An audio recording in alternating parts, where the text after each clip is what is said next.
নমস্কার বন্ধুরা, কেমন আছেন আপনারা? আশা করছি সবাই খুব ভালো আছেন, সুস্থ আছেন এবং স্বাভাবিক আছেন।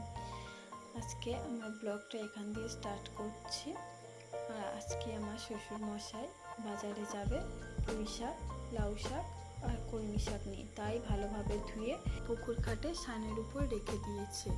আর এগুলো ব্যাগের মধ্যে ভর্তি করতে হবে, তারপরে নিয়ে যেতে পারবে। আর সাইকেলে করে তো নিয়ে যাবে, সেই জন্য এখানে আমি ব্যাগের মধ্যে আর একটা ব্যাগ আর ছাতাটা ভালোভাবে দিয়ে দিয়েছিলাম। ছাতাটা এক হাতে ভালোভাবে মুড়তে পারছিলাম না, সেই জন্য মোড়ার চেষ্টা করছিলাম আর ব্যাগের মধ্যে দিয়ে দিলাম।